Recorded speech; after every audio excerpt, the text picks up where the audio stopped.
அனைவருக்கும் வணக்கம். துலாம் ராசிக்காரர்களுக்கு ராகு மற்றும் கேது ஆகிய இரு கிரக நிலைகளும் தங்களது சஞ்சார தூரத்தில் பாதிக்கு மேல் கிடப்பதால் இனி வரக்கூடிய 2025 ஏப்ரல் 25 வரை வலுவிழந்து சஞ்சரிக்கும் ராகு கேதுவால் மிக சிறப்பான மாற்றமும் முன்னேற்றமும் கிடைப்பதற்கான யோகம் உண்டு. ஏனென்றால் விரயஸ்தானத்தில் கேதுவும் ரூணுரோக சத்ருஸ்தானத்தில் ராகுவும் பாதிக்கு மேல் கடக்கக்கூடிய இந்த வேளையில் விரய செலவுகள் சுப விரயங்களாக மாறும். சார்ந்த தொல்லைகள் அகழ்வதற்கான யோகம் உண்டு. அது மட்டுமல்லாது ராசியின் அதிபதியான சுக்கிரனின் நட்பு கிரகங்களாக ராகு கேது பார்க்கப்படுகின்றன. ராகு கேதுவிற்கும் சுக்கிரன் நட்பு கிரகமாக இருக்கிறார். எனவேதான் பல்வேறு வகையில அதிரடியான மாற்றங்களை சந்திப்பதற்கான யோகம் இந்த தருணத்தில் மிகவும் வலுவாக துலாம் ராசிக்காரர்களுக்கு நிச்சயமாக கிடைக்க போகிறது என்பதை தெளிவாக உறுதிப்படுத்துகின்றன ராகு கேதுவின் சஞ்சார அமைப்பு. பொதுவாக ராகு மற்றும் கேதுவை பொறுத்த வரைக்கும் நிழல் கிரகங்கள் என்று அழைக்கப்படுகின்றன. நிழல் கிரகங்கள் ஆயா கிரகங்கள் என்று சொல்லப்படுகின்றன. இந்த கிரக நிலைகள் நிஜ வாழ்க்கையில மிக பெரிய அளவுல மாற்றத்தை ஏற்படுத்துகின்றன. சூரியனுக்கு மிக தொலைவில் இருந்தாலும் கூட இந்த இரு கிரகங்களும் நேர் எதிரெதிரே இருக்கக்கூடிய கிரகங்களாக பார்க்கப்படுகின்றன. எனவேதான் ராகு சஞ்சரிக்கக்கூடிய 7ஆம் இடத்திலிருந்து கேது சஞ்சரிக்கிறார். கேது சஞ்சரிக்கக்கூடிய இடத்திலிருந்து 7ஆம் இடத்தில் ராகு சஞ்சரிக்கிறாருங்க. இரு கிரக நிலைகளும் எதிரெதிராக சஞ்சரிப்பதோடு மட்டுமல்லாது தங்களுடைய சப்தம பார்வையை 2 கிரக நிலைகளின் மீதும் செலுத்துகின்றன. இந்த தருணத்தில் ராகு குருவின் ஆட்சி வீடான மீன ராசியில் வலுவாக சஞ்சரிக்கிறார். கேது புதனின் ஆட்சி வீடான கன்னி ராசியில் சஞ்சரிக்கிறாருங்க. ராகு மீன ராசியில் சஞ்சரித்து கன்னிராசியை சப்தம பார்வையால் பார்க்கிறார். கேது கன்னிராசியில் சஞ்சரித்து மீன ராசியை பார்க்கிறார். இந்த இரு கிரகங்களும் தங்களது சஞ்சார தூரத்தில் பாதிக்கு மேல் கடந்து விட்டன. எனவே இனி வரக்கூடிய காலகட்டம் என்பது அவை பலம் இழக்கக்கூடிய ஒரு காலகட்டமாக பார்க்கப்படுகிறது. எனவே இனி வரக்கூடிய 2025 வருடம் ஏப்ரல் மாதம் 25 வரை வலுவிழந்து சஞ்சரிக்கக்கூடிய கிரகங்களாக பார்க்கப்படுகின்றன. பின்னோக்கி நகரக்கூடிய இந்த 2 கிரகங்களும் தங்களது சஞ்சார தூரத்தில் பாதிக்கு மேல் கடந்து விட்டதால் இனி பல்வேறு வகையான பாதிப்புகள் விலகுவதற்கான யோகம் உண்டு. அது மட்டுமல்லாது பல்வேறு விஷயங்கள்ல சந்தித்து வந்த தடைகள் மிக பெரிய அளவில் விலகி நன்மை நிறைந்து கிடைப்பதற்கான வாய்ப்பு உண்டு. இந்த தருணத்தில் ராகு திசையோ அல்லது ராகு புக்தியோ நடைபெறும் போது மிக சிறப்பான மாறுதலை சந்திப்பதற்கான யோகம் நிச்சயமாக கிடைக்க போகிறது. மேலும் குறிப்பாக ராகு கேதுவின் நட்பு கிரகங்களாக இருக்கக்கூடிய சுக்கிரன் சனி ஆகிய கிரக நிலைகளின் திசையோ புக்தியோ நடைபெற்றால் மிக பெரிய அளவில் உச்சபட்ச நன்மை கிடைக்கும். அதே போன்று சமகிரகமாக இருக்கக்கூடிய புதன் மற்றும் குருவின் புக்திகளோ திசையோ நடைபெறும் போது நல்ல பலன் நிறைந்து கிடைக்கும். ஆனால் ராகு கேது புக்தியோ திசையோ நடைபெறும் போது அவர்களின் பகை கிரகமாக இருக்கக்கூடிய சூரியன் சந்திரன் செவ்வாய் ஆகிய 3 கிரக நிலைகளின் புத்தியோ திசையோ இணைந்து நடைபெறும் போது சில குழப்பங்களை சந்திப்பதற்கான சூழல் உண்டு என்பதை தெளிவாக உறுதிப்படுத்துகின்றன. இருந்தாலும் தங்களது சஞ்சார தூரத்தில் இரு கிரக நிலைகளும் பாதிக்கு மேல் கடந்து விட்டதால் கண்ணுக்கு தெரியாத பெரிய கண்டம் நீங்கிவிட்டது. இனிமேல் தான் மெயின் பிக்சரே என்று சொல்லக்கூடிய வகையில் நல்ல மாறுதலை சந்திப்பதற்கான யோகம் நிச்சயமாக கிடைக்கிறது என்பதில் சந்தேகமே இல்லை. ஒரு நபர் ஒரு இடத்திலிருந்து மற்றொரு இடத்திற்கு சென்று கொண்டிருக்கிறாருங்க. தன்னுடைய பயணத்தை நீண்ட நேரமாக தொடர்ந்து கொண்டிருக்கிறார். தனக்கு கால் வலி ஏற்பட்டு விட்டதன் காரணமாக அருகாமையில் உள்ள ஒரு மரத்தடியில் ஓய்வெடுக்கலாம் என்று மரத்தடியில் சென்று ஓய்வெடுத்துக் கொண்டிருக்கிறார். அப்போது அவரின் அருகாமையில் அந்த வழியாக சென்ற ஒரு திருடன் வந்து அமர்கிறான். அந்த திருடன் அவரிடம் என்ன உள்ளது என்று பார்த்து கொண்டிருக்கிறான். கவனிக்காத அந்த நபர் தன்னிடம் இருக்கக்கூடிய பணங்களை எடுத்து எண்ணுகிறார். அவரிடம் மிக பெரிய அளவிற்கு பணம் இல்லை என்றாலும் பயணத்தில் இலை பாருவதற்கும் உணவு அருந்துவதற்கும் சிறிய அளவிற்கு பணம் கொஞ்சம் இருக்கிறது.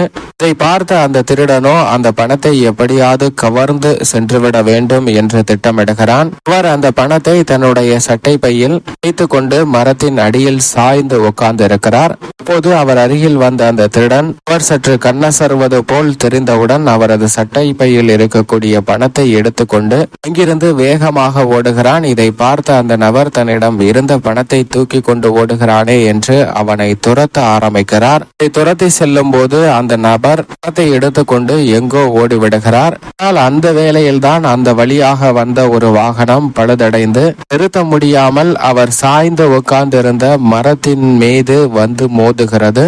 இந்த திருடன் தன்னுடைய பணத்தை எடுக்கவில்லை என்றால் நிச்சயம் அந்த நபர் அந்த இடத்தில்தான் அமர்ந்து தூங்கியிருப்பார். அப்போது அவர் மீது அந்த வாகனம் ஏறி உயிரிழக்க நேரிட்டிருக்கும். தன்னிடம் இருக்கக்கூடிய சிறு தொகையான பணத்தை இழந்தாலும் கூட அதை விட மிக பெரிய அளவுல செல்வங்களை சம்பாதித்து கொள்ளக்கூடிய யோகம் அவரிடம் உண்டு.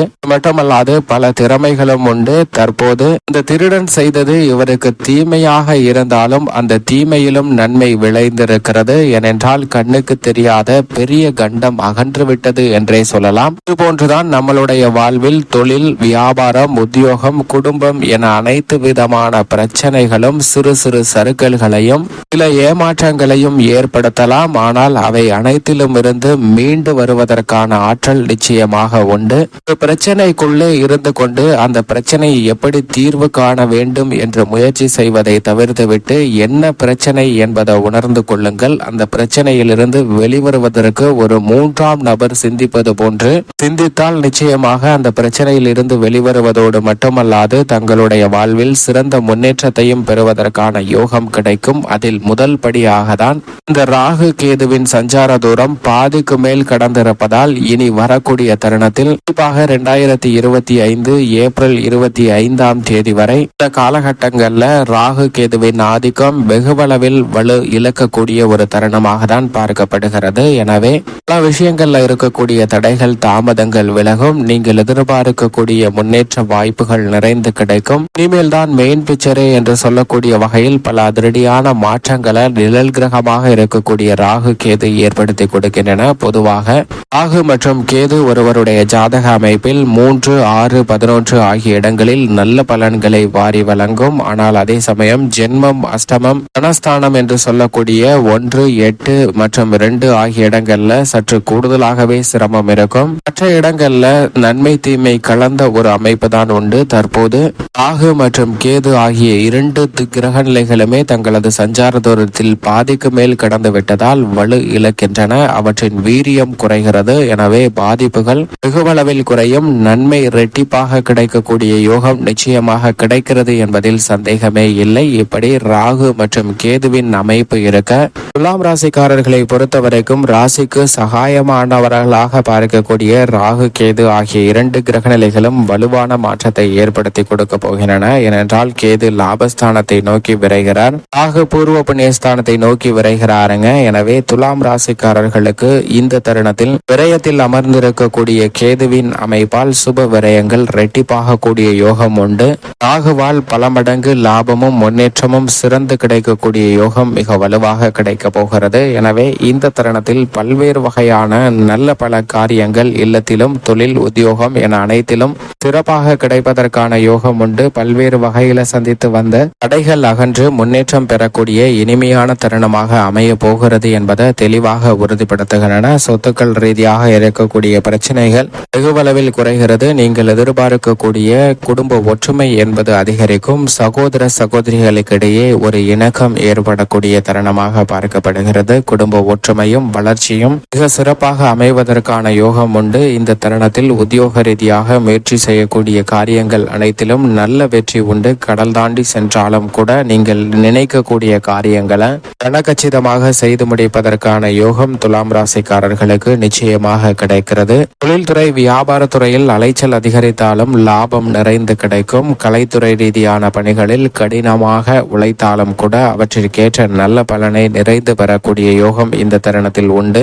அரசியல் சார்ந்த பணிகளில் உச்சபட்ச வளர்ச்சியும் நன்மையும் நிறைந்து கிடைக்கக்கூடிய யோகம் துலாம் ராசிக்காரர்களுக்கு மிகவும் வலுவாக கிடைப்பது என்பது வரவேற்கத்தக்க ஒரு அமைப்பாக பார்க்கப்படுகிறது. பல்வேறு வகையான எனக்கு தெரியாத பல பிரச்சனைகள் விலகக்கூடிய ஒரு இனிமையான தருணமாக அமைகிறது. மாணவர்களின் கல்வியில் நல்ல முன்னேற்றம் உண்டு. விவசாயம் சார்ந்த பணிகளில் சிறப்பான வளர்ச்சியும் முன்னேற்றமும் இந்த தருணத்தில் நிறைந்து கிடைக்கக்கூடிய யோகம் உண்டு. கால்நடை வளர்ப்பில் அபிவிருத்தி காணக்கூடிய வாய்ப்பு மிக வலுவாக கிடைக்கிறது. பெண்மணிகளை பொறுத்தவரைக்கும் ராகு, கேது ஆகிய 2 கிரகங்களும் சஞ்சார தூரத்தில் பாதிக்கு மேல் கடப்பதால் கடன் சார்ந்த தொல்லைகள், குடும்ப ரீதியாக தொழில் ரீதியாக சந்திக்கக்கூடிய பல பிரச்சனைகள் விலகி முன்னேற்றம் நிறைந்து கிடைக்க போகிறது. மேலும் இந்த தருணத்தை மிக சிறந்த மகிழ்ச்சிகரமான தருணமாக மாற்றிக்கொள்ள நிச்சயமாக துலாம் ராசிக்காரர்கள் இந்த பணியை மேற்கொண்டாலும் செய்திருக்கும் விநாயகரை வழிபட்டு மேற்கொள்ளுங்கள். நல்ல வளர்ச்சியும் சுபிட்சமும் கிடைக்கும். இயன்றால் மாலை வேளையில் அருகாமையில் உள்ள நவகிரக சன்னதி சென்று தீபமேற்றி வழிபாடு செய்யுங்கள். நல்ல வளர்ச்சியும் முன்னேற்றமும் உங்களுடைய வாழ்வில் நிறைந்து கிடைக்கும். துலாம் ராசிக்காரர்களுக்கு